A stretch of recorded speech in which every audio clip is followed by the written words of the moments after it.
Bonjour à tous. Vous savez que nous avons entamé une réforme sur 36 mois, à la fois de l'économie de l'officine et également du métier, grâce à la signature de l'avenant que l'USPO a signé en juillet 2017.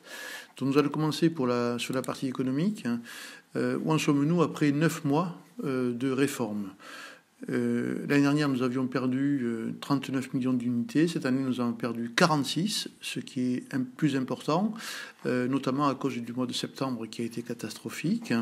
Le chiffre d'affaires, lui, a augmenté de 177 millions par rapport à l'année dernière, où il avait baissé de 270 millions à cause des médicaments chers. Et puis la marge, qui est le plus important. L'année dernière, nous avions perdu 121 millions de marge. Cette année, nous sommes à moins 30 millions de marge. On voit que le mécanisme de protection, malgré la perte d'activité et malgré les baisses de prix, a complètement changé entre 2017 et 2018. Nous avions perdu, à cause de médicaments moins prescrits, l'année dernière, 70 millions de marge, cette année 99. Par contre, la protection de la rémunération à cause des baisses de prix, l'année dernière ne fonctionnait pas, nous perdions 51 millions, alors que cette année, nous avons récupéré 68 millions de gains de marge, ce qui nous permet d'être à moins 30 millions. Ce n'est pas encore satisfaisant, mais on commence à stabiliser la marge. Donc, vous voyez, les unités se sont cassés la figure à cause du mois de septembre. Nous verrons en octobre si ça se rétablit. Et la marge, vous voyez que l'année dernière, en 2017, la courbe rouge, on était sur une descente de notre marge qui atterrira à moins 175 millions à la fin de l'année 2017, alors que cette année, en 2018, nous étions stables, hormis le mois de septembre, et nous sommes en train de restabiliser l'économie de l'officine. La contribution des médicaments chers par rapport à cet écart de marge de 90 millions par rapport à l'année dernière ne contribue qu'à hauteur de 11 millions. Par contre, c'est vrai que ça augmente le chiffre d'affaires et je pense que cette vague va continuer. Donc quand on le ramène à une seule pharmacie, en moyenne, l'année dernière, nous avions perdu sur 9 mois 5 700 euros de marge.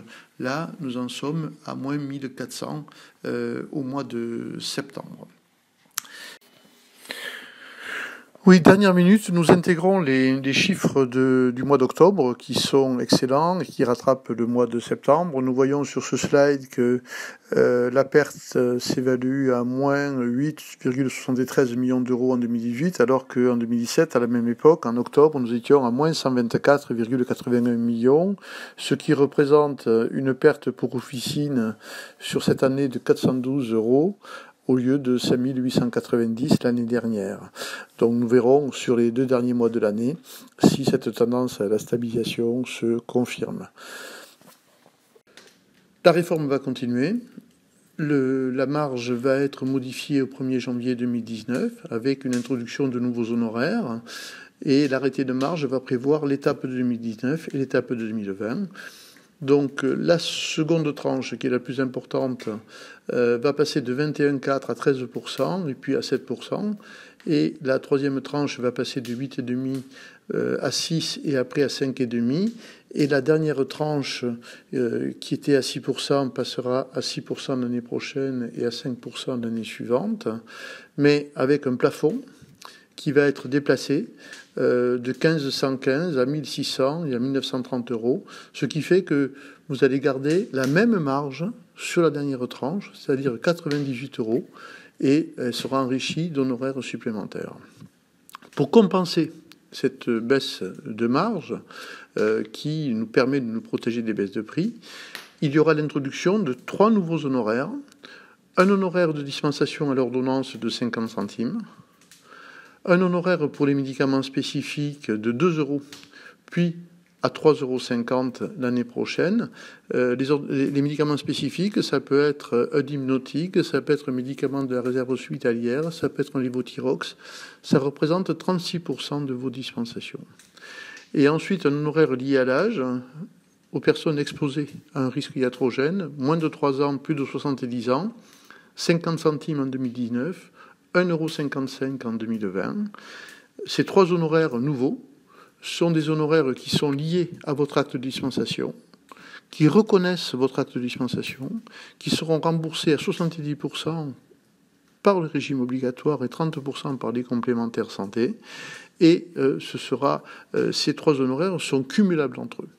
Et quand on regarde le transfert de marge, on transfère 1,2 milliard de marge commerciale et on récupère 1,415 milliard en honoraires, dont 215 millions à périmètre constant, 70 millions par an.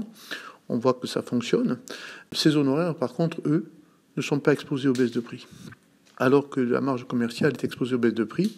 Donc quand nous avions 21,4%, on payait 21% de l'addition quand il y avait des baisses de prix. Et les baisses de prix vont continuer.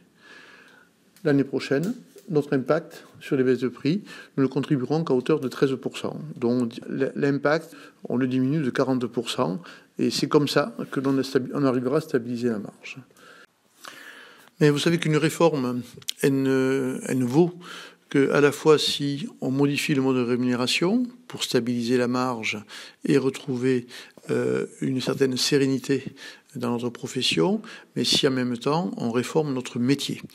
Et là, bien évidemment, sur la revalorisation, nous allons revaloriser les gardes à hauteur de 190 € l'année prochaine au lieu de 175, donc une augmentation importante. Je vous rappelle qu'on était à 150 € au début de l'année 2018, des indemnités sur le tiers payant qui vont être améliorées, la mise à jour des cartes vitales, mais également l'ouverture du DMP, dont les dossiers médicaux partagés vont être ouverts en grande partie par les pharmaciens, 1 €. Mais ce qui est important, c'est pas tant le 1 €. Ce qui est important, c'est que nous avons réussi à obtenir, grâce à cette négociation et grâce à la ténacité de l'USPO, à ce que dans le DMP, les pharmaciens aient accès à la même information que le médecin et que l'infirmier. Nous ne pouvons pas être des professionnels de santé si nous ne partageons pas la même information avec les autres professionnels de santé. Avant, nous délivrions de l'insuline, il ne fallait pas savoir que le patient était diagnostiqué diabétique. Quand même extraordinaire. Donc là, on casse enfin cette façon de travailler et de considérer les pharmaciens. Le pharmacien, c'est pas le commerçant qui a un statut professionnel de santé accessoire. Non, c'est un professionnel de santé, oui, qui a un statut commerçant. Les entretiens, nous les avons simplifiés sur l'asthme, les AVK et les AOD. C'est d'abord 50 € et ensuite, c'est quelque chose qui permet de faire un entretien plus court, thématique. Le patient ne sait pas se servir de son dispositif médical pour l'inhalation, eh bien nous lui expliquons, ça vaut un entretien. Donc plus court, donc je vous invite à les faire. Et le plus important, bien évidemment, c'est les bilans partagés de médication. C'est la lutte contre la iatrogénie chez les personnes âgées avec les pharmaciens. C'est un enjeu stratégique important de cet avenant conventionnel et c'est rémunéré 60 € pour les entretiens sur la première année, 30 € l'année suivante s'il y a des changements de traitement, 20 € tous les ans si c'est un suivi de l'observance. Ça permet de montrer que le pharmacien est attentif au bon usage des médicaments, aux interactions médicamenteuses, et qu'il optimise le traitement en faisant des propositions à la fois aux médecins, mais également en attirant l'attention sur les points qui sont très très importants pour l'observance, l'adhésion au traitement des patients. Et quand vous faites des entretiens, vous allez être surpris, parce qu'il faut faire passer beaucoup plus d'informations que ce que l'on pourrait croire. Les patients ne maîtrisent pas autant que ce que l'on croit, leur traitement, et il est important de les aider à adhérer à leur traitement. Nous allons signer à la fin de l'année le suivi des patients sous chimiothérapie orale. Vous voyez, un enjeu extrêmement stratégique aussi et important. Nous allons signer la télémédecine avec Nicolas Revel pour équiper les pharmacies un outil permettant aux patients de consulter leur médecin par la pharmacie, l'hôpital ou leur médecin traitant. Nous avons le décret service qui va nous permettre de faire de la PDA quand les bonnes pratiques seront sorties.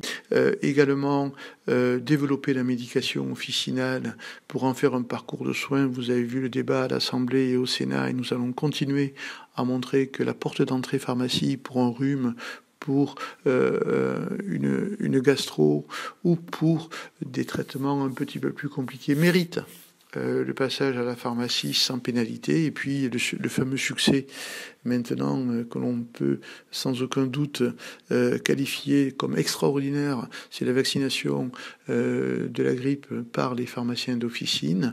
Nous avons déjà dépassé, doublé la vaccination par rapport à l'année dernière, au début novembre, et les 2 régions supplémentaires se sont fortement mobilisées pour garantir ce succès.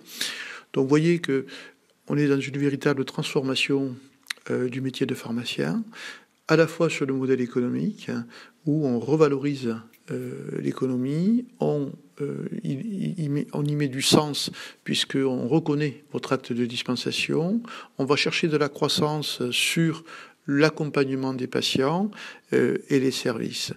C'est comme ça qu'on attirera, on aura de l'attractivité pour ce métier, pour que des jeunes pharmaciens qui sont à la fac de pharma aient envie de faire officine.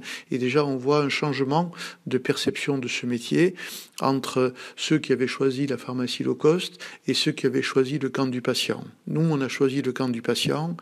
Et voyez, l'image qu'on est en train de donner, elle est claire. Avant, on allait à la pharmacie pour chercher des médicaments.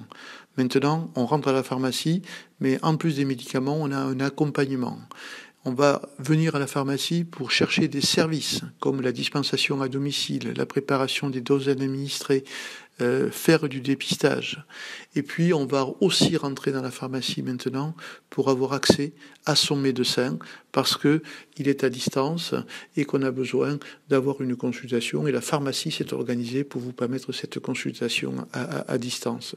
Donc, on voit bien que notre stratégie qui est de maintenir des pharmacies sur tous les territoires, en milieu rural, pallier à l'absence de temps médical, nous permet de repositionner la pharmacie et d'anticiper sur l'organisation des soins futurs.